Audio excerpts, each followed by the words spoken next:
If today's guest expert is correct, get ready for a wild ride, folks.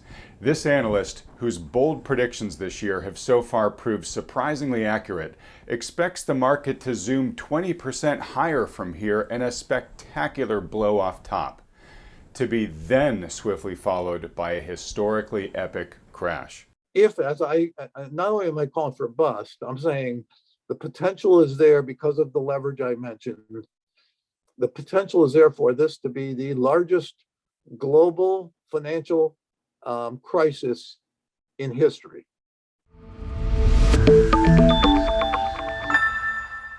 Welcome to Wealthion. I'm Adam Taggart, founder of Wealthion, welcoming you back for another week of making sense of money and the markets so that you can make better informed decisions about building your wealth.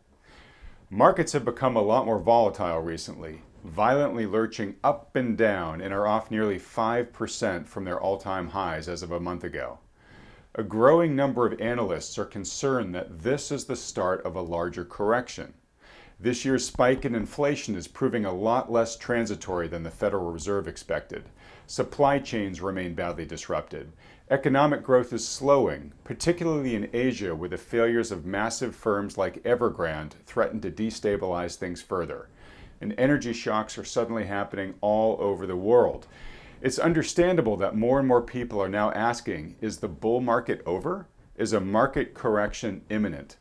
No, says today's guest expert David Hunter, or more accurately, not yet. David is Chief Macro Strategist at Contrarian Macro Advisors. He expects a further final melt-up in the markets from here, to be swiftly followed by a truly massive crash of up to 80%. We've been closely following David's aggressive market predictions this year, as they've so far mostly proven eerily accurate. So we're very fortunate to have him back on the program to give us the latest update on his current outlook. David, thanks so much for taking the time to join us today. Yeah, thanks, Adam. It's a pleasure. All right, look, right before we dive into things, I just want to ask you the question I like to ask every guest expert at the start here. David, what is your current assessment of today's global economy and financial markets? Okay, well, that's an easy one for me as a contrarian because so many are turning negative. And as you said in your introduction, I do think we are on the verge of a final leg up in this market. And I think it's going to be the most spectacular leg so far. So that's saying a lot, given that we have pretty much doubled the market in 18 months. And I think this last leg is going to be the steepest yet. And yeah, I see, as I've said countless times over the last 6 months, I see so many investors with one foot out the door. Everybody looking for a top. Is the top in? Have we seen the highs? Are we, rolling over imminently, or are we about to roll over? And I think that's just a sign that the sentiment is amazingly still skeptical and bearish at a time when we've had such a big run. It's almost unprecedented in terms of the wall of worry that's still intact, even though we've doubled the market in such short time. Okay, well, David, right before I want to get to your latest status of your bold predictions that you've been making for the year, but very quickly, can you just describe how your forecasting process works? What are the indicators and the inputs that you rely on most? I know you take everything from fundamental, technical, sentiment, et cetera, but if you can just sort of explain the soup that goes into your forecasting here. Yeah, it is a soup. I'm not sure I can do it justice, but I'll just say this. A lot of it comes from starting with a contrarian perspective, and particularly when it's like looking at a narrative that's out there. What's the popular narrative? And if I am comfortable disagreeing with it, if I see enough things that are flawed in that narrative, it makes it kind of a starting point to start looking for other things. But I start with really a top-down look at the markets, look at the economy, and go from there. I do use technical analysis, look at technicals. I do fundamental analysis, and I put a lot of stress on or focus a lot on sentiment. It's not always that I'm going to be contrary, but that certainly helps drive my work when I'm really at odds with others. And then another thing that I do is really look at cross markets. So I'm looking for things below the surface that are going to, in other words, I hear a lot of talk about is the S&P topping out? Is the S&P about to go down 10% or 20%?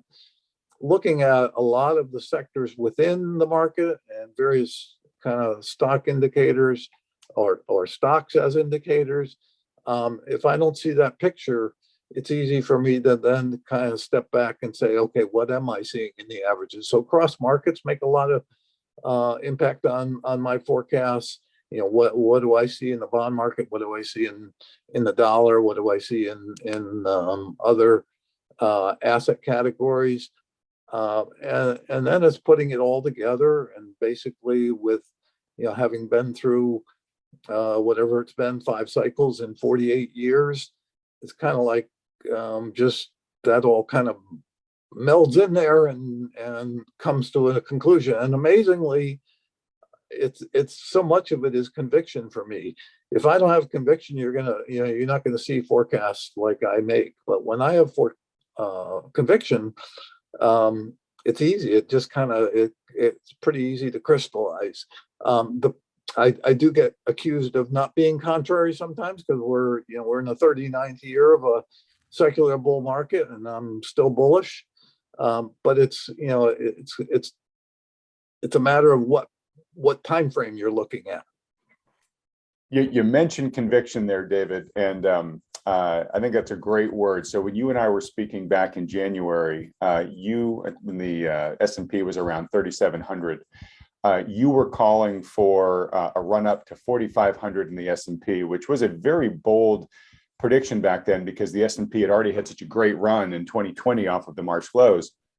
And I got to hand it to you because you very famously don't put exact timing on your calls, but you kind of had guided to sort of, it wouldn't surprise you to see that 4,500 target hit by mid-year, and by Labor Day we had hit it. So I really call that prediction spot on. Of course, as we were gaining on 4,500, you started ramping up what you thought the ultimate blow off target was going to be. Last time I've seen it, you had it at around 5,000, maybe 5,000 plus. So anyways, now here we are, we're in early October. The markets have become more volatile, as I said at the intro, such that they're about almost 5% off of their Labor Day highs. So are you still calling for as high as 5,000 or more from here? Yeah, my fourth quarter letter went out to subscribers yesterday, and I raised and again, as you say, I raised my target in July to 5,000. So normally I'm not raising targets this quickly, but I raised my target again in this letter to 5,300 on the S&P, 42,000 on the Dow. I'm leaving my NASDAQ and Russell 2000 targets at 18,000 and 2,900 respectively. But basically, again, looking at sentiment, looking at cross markets, looking at underlying sectors, what I see here is that this thing has legs that can run well beyond 5,000 on the S&P. So I'm not even sure 5,300, that's as comfortable as I can get or as far as I wanted to go, and feel like I'm not just reaching. But I do feel confident that we can get to 5,300, maybe 5,500. And it very simply, again, the narrative out there is far too negative too soon.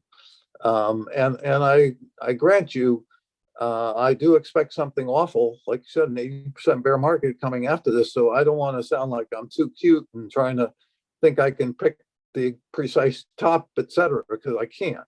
But all I can tell you right now is the runway is a lot longer than I would have expected at this point in the year. And so we could get there all in the fourth quarter. It might spill into the first quarter. That's the part, the market's in charge of that.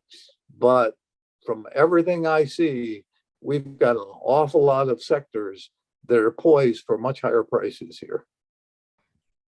Okay, and that is bold. We talked about your bold calls. That's if I'm doing my napkin math right, that's 20% or so higher in the next quarter or two. Which, I got to hand it to you. I rattled off all those different kind of emerging or growing threats here, everything from inflation to supply chains to energy shocks, et cetera. So I will say, David, if this does come to pass, we're going to have you on here for a very well-deserved victory lap, because that is a very bold prediction. Yeah, in the meantime, you can call me insane. That's okay. Well, I never would. Twitter might be a different story, and we'll get to that too in a moment. But no, like I said, you've been very bold, but very right so far this year in most cases. I do want to get to the crash part of it, but before we do, you've given us sort of your calls for the indices in terms of how high you think they could go.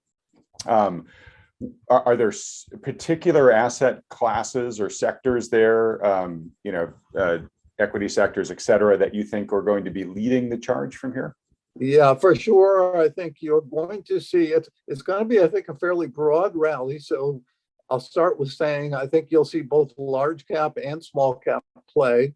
The move in the Russell is probably going to be larger than the large cap indexes. So I think you will see small cap come into favor here.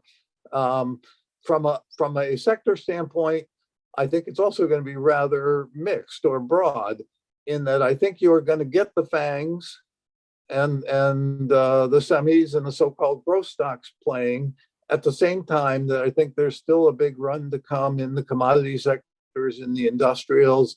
I think you're going to see the opening up stocks have another big run here. One that looks particularly fascinating here to me is the airline stocks. They are, they've sold off a lot because of Delta this summer and all the concerns about what Delta was doing, what mandated vaccines were doing, and people getting more cautious about travel.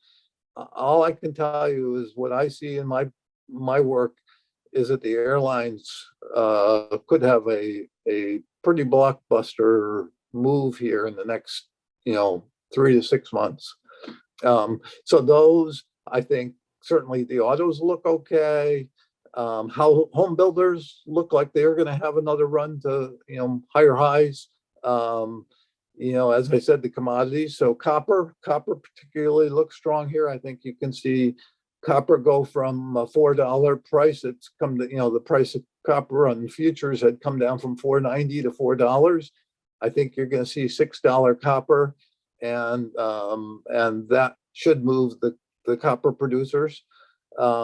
So it's a broad rally. I mean, it's amazing that you can have so-called growth and cyclical move at the same time, and both move strongly. And I can only attribute that to the fact that, again, I'll go back to the narrative. The narrative kind of gets, I call it extrapolation fever. People get really excited based on the tape. So as an example, right now, oil is all the rage, right? Everybody likes the oil sector. Everybody is forecasting much higher oil prices. It's good and bad. People are using that as a reason to be negative of the market, but it's also a reason to be positive of the oil sector. I'm bearish oil. I think oil is topping out right here.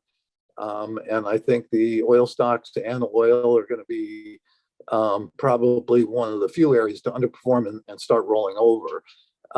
So what does that do to the bond market? Everybody's decided rates are going up. As you know, I've been calling for a 2.5% 10-year as we move through this quarter into the first quarter. And we've had a move from, say, 120 up to 155, almost 160.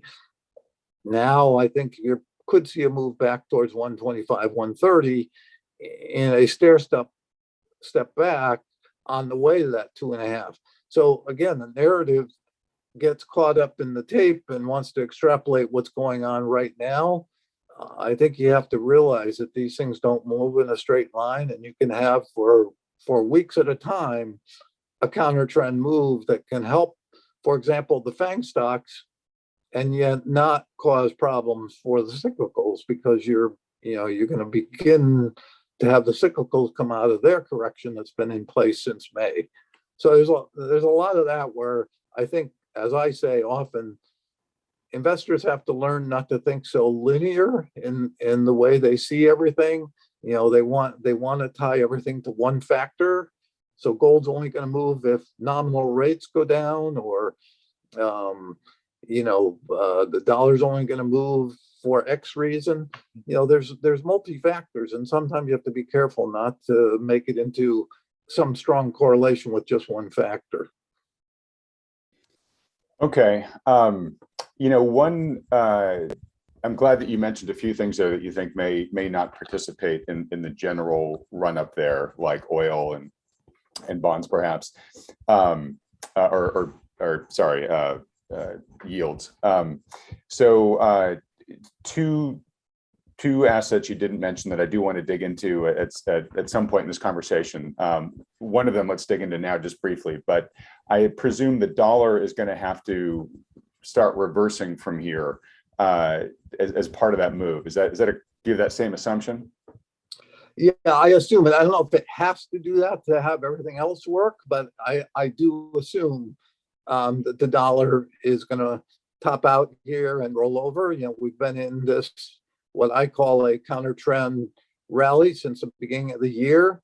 So it's been now 9+ months of the dollar rallying, after 9-10 months last year of the dollar falling even more dramatically. So I view this as counter trend. I think it pretty much took care of the overwhelming sentiment that the dollar was heading down when we entered this year. That was where traders were. Now most traders think the dollar is going up. So I think the counter trend rally's done its job. I suspect we're going to see the dollar roll, and I have a target of 80 on DXY out over the next 6 months. So that should help. If I'm right, that should help, certainly help, some of the commodity sectors, et cetera. Well, it should, if it moves that much that quickly. And that gets me to the second asset class, which was the precious metals. That's one of your bold calls that I think you've been making all year that some might say hasn't come true, at least not yet. And so my recollection is that you pretty much have gold and silver. You're forecasting them to double from here. I don't know what time frame that is, and for the miners to probably do even a little bit better. Do you still have that conviction here? Yeah, my convictions are strong. It's again, this is the frustration for those that are traders. I probably would say the people on Twitter that have the most trouble with me and how I forecast are traders, because they want things to happen in a very short period of time. My forecasts aren't really driven by time. They're, as I say, they're cycle forecasts. I do expect gold to go to 2,500 this cycle, so before the bust. I do expect silver to go to 50 before the bust, and I've been saying that consistently for over a year. So I'm a broken record on it. But what I would argue is that you had a very strong leg up out of the March 20 bottom into early August of last year, and we've spent it's been a surprisingly long consolidation. I certainly didn't expect anything like this, but it's still a sideways within a fairly broad sideways consolidation. It's not like you went back to the lows or that, we were at 11 on silver in the March low. We're at 22. We were at 1460 on gold in March of 2020. We're at 1750. So yes, it's disappointing to people that wanted to see it happen faster, but it really is nothing more than what I like to say, which is markets are in charge, not us. And we may have expectations and desires, but ultimately the market can sometimes frustrate you because it's going to take longer to get to where you want it to go. So not a cop out, just really recognizing that timing is not, as I say, trading calls, that's important if you're trading options or trying to do something within a certain time frame. But in a forecast, a cycle forecast, it's a much bigger picture. And I would argue people should step back and not look at a 1 or 2 year chart on gold or silver. Step back and look at a 20-year chart, and you might see a very much more bullish picture. All right. Well, thank you for that clarity. And I do just want to repeat back to make sure that I heard you correctly. You're not making trading calls as of, hey, tomorrow X is going to happen, but in general, your expectation is we will see that upward. Even, pardon me? Yeah, I was going to say, or even in the next 3 or 4 months. Sometimes it feels like people's long-term concept is 3, 4, 5 months, and with cycles, sometimes you have to realize that that's not even a long time. Right. But the point of clarity I want to just try to reaffirm here is in your expectation, and we're about to talk about the bust or the crash in a second. You expect the precious metals to have their upward move before the big bust that you think is then coming. Yes. Okay, great. And very quickly, I just want to mention for folks that haven't seen it, I had a really great discussion yesterday with Jeff Clark, Gold Silver's precious metal analyst, about how relatively undervalued the precious metals miners are right now, not even just relative to the general market, sort of a historic comparison of miner prices versus the S&P, but also to gold and silver prices themselves. And David, I see you nodding a little bit as I was saying this, but I'm just curious, do you sort of share that awareness or recognition that miners are especially relatively undervalued right now? Yeah, we're in an interesting period where the miner managements have gotten some religion, because they were notoriously bad managers for decades. I mean, they get caught up in the kind of speculative nature of searching for gold and silver, and they would get excited at the wrong times and put capital to work at a time when the metals are about to roll over, et cetera. They've learned their lesson, it seems, and they're much more cash flow driven. They're much more disciplined about how they're running their businesses, and yet, ironically, it's a hated asset class right now. And people, I think, are missing a real opportunity, because I do think that we're on the verge of something. I think the metals represent the best relationship to what's coming in the world over the next decade, let's say. And yet, right now, people are looking backwards, and all they care about is, gee, they aren't performing, so they must be dogs. Yeah, it's so interesting, because if you look at the miners themselves, they've never been more profitable. They're kicking off more free cash flow than they ever have. But anyways, if you want a greater dive into why, watch that video that we just released with Jeff Clark yesterday. All right, David, let's get to the next big topic here, which is what comes after this melt up. And that is a tremendous crash, according to you. Last time you and I talked, you were predicting a potential crash somewhere between 65 to 80%. Is that still the magnitude that you're expecting? Yes, very much so. All right. Well, for folks that maybe haven't watched our previous interviews, can you just sort of explain why and why so deep? Sure. Yeah, I kind of put it in a formula where I'll say, massive leverage, and by that I mean 250 trillion plus in debt globally, plus what I think people miss when they talk about leverage is that there's quadrillions in notional value of derivatives. So that's leverage on the financial system and leverage on the markets. Those two things in combination are what I term as massive leverage globally.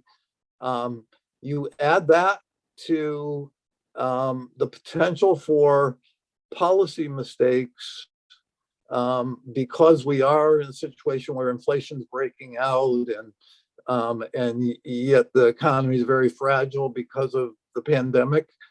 And so it's very easy. It's a tough job for central bankers right now, not just the Fed, but around the world, to try to walk that fine line of how much money can we provide to keep us out of, the pain that's coming from the pandemic, and yet not create an inflation situation that's going to become, a raging fire because you keep pouring fuel on it. And it's a very tough thing to walk. Those two things combined, so what I call economic fragility and inflation, combined with the massive leverage, to me, is a disaster waiting to happen. It's almost inevitable that they're going to overstay their welcome on the inflation side, and then they're going to have to rapidly move to the other side and try to fix it. And unlike any other cycle we've had, the pandemic has made this cycle a much more fragile cycle. I mean, you have you still have 7 million people out of work in this country, and you still have people not paying their rent or their mortgage payments. Have a lot of people living on the edge. You have the government handing out a lot of money that will have to be paid for at some point. So there's a lot of reasons why I think I would call this a very fragile time. And yet the central banks have to try to figure it all out. And I think the likelihood is you're going to see a mistake, a misstep. And I think, again, we also have a system and financial markets that are at much more extreme ends than they've ever been, so that they can reverse on a dime. So you have all those things all kind of put in the mixing pot, and I think it argues that somewhere a mistake happens, and when a policy mistake happens, and when it happens, the reversal, I think, will be swift and steep. So the hardest thing, again, I talk about linear thought processes. The hardest thing for people is to wrap their head around, well, yeah, but can't central banks just step right back in and stop it from happening? If they see 20% down in the market, won't they stop it? I go, you're underestimating that once this thing tops and rolls over, how difficult it's going to be for them. They're going to be between a rock and a hard place, because inflation doesn't get tamed in a couple of quick moves. And yet the markets may be going the other way. And, what are they going to do? They're going to have to choose between two very difficult situations. And I think either one leads us into a bust. Okay. I just want to underscore a couple of things you mentioned there. One, you used the term quadrillions when you were referring to derivatives. And for folks that don't know what a quadrillion is, that's what comes after a trillion. To be honest, it's a number so big, our brains really can't even accurately comprehend how big it is. And David is correct. I mean, when you look at the derivative exposure on top of all the trillions of global debt, it is in that sort of stratosphere, and nobody knows what kind of conflagration is going to result if the dominoes start falling there in the way that David just suggested. So as hard to wrap our brains around those numbers, I think David's very right in terms of the scale of the risk that's out there. David, you also, I think the terms you used were swift and severe, something like that. So on the swift side of things, do you expect when this crash happens for it to be, violent and quick? And the reason I'm asking that is it, I know you believe there's a dawn and sort of a third phase where we have a nice prosperous era that emerges from the crash. Is the crash something that you see as being compressed in a time frame, or is this sort of a prolonged recessionary period that we could live in for years before we pick ourselves back off the mat? Yeah, I'll first I want to correct you. I am not saying that what comes out of the bust is a prolonged period of, or a period of kind of easy prosperity. All I say is that we will have a recovery cycle following it. Just like coming out of 2008-9, there are going to be haves and have-nots. There's going to be a lot of suffering that will linger beyond the technical bust. But we're going to have an inflationary-led, industrial-led recovery. So there will be sectors of the economy that will be roaring hot. But there will be other parts of the economy and other aspects of the economy that won't be so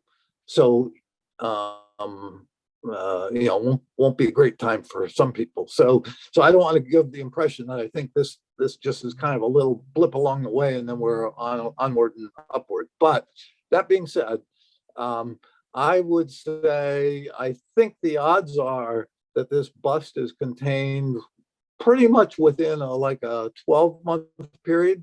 And I'm talking about from a standpoint of the statistical bust, the negative GDP part of the bust, and the involuntary liquidation cycle. I think most of that will be kind of within the 12 to 18-month time frame, probably closer to 12. The bear market, I think, will be faster than 2008-9, and particularly the bulk of it. That in 2008-9, the biggest part of the bear market, even though it started in 2007 or topped in 2007, the bulk of the bear market was October or late September 2008 to March of 2009. So using that as kind of the bulk of a bear market, I think this one could happen faster than that. Peak to trough, you could be down 80%, and you could have it happen in 6 to 9 months time frame. Okay, thank you. That is super, super helpful. And that's the main reason why we do these videos, David, is to let our viewers crawl in the heads of big thinkers like you, and you're being as specific as you can. I really appreciate that. All right, so I'm sure a question a lot of people have on their minds is, okay, David has given us his forecast that the general market could go about another 20% higher before this all rolls over. When it rolls over, it's going to be swift and painful. How can I avoid being collateral damage in that 65 plus market correction? Do you have a sense for any asset classes that you think will be better insulated against the destruction? Or in your mind, is it like just sort of a get to cash type of moment? Yeah, I think the bulk of assets, everything from obviously stocks to junk bonds to corporate bonds to real estate to commodities, the bulk of the assets will be hit in the bust and hit hard. There are two assets categories that I would say, or two assets that I would say are probably likely to buck the trend, and that is U.S. Treasuries, and that includes everything from T-bills out to 30-year bonds, and the U.S. dollar. As you know, as I said earlier, I'm looking for 80 on the DXY, currently at 94, so that's a pretty big drop. But from that 80, I expect in the bust, the dollar will, as it did in 2008-9, as it does typically, will become the flight to safety trade for the world when everything around them is really falling apart more than it has in the last 80 years. So they're going to be looking for a place where at least they have some semblance of confidence that it's going to survive this.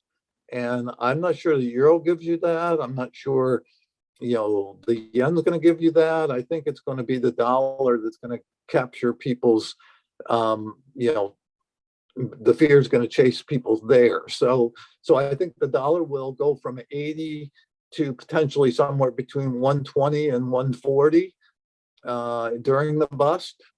And so that's going up while, the equity market could be dropping by 70 or 80%. That's a huge divergence.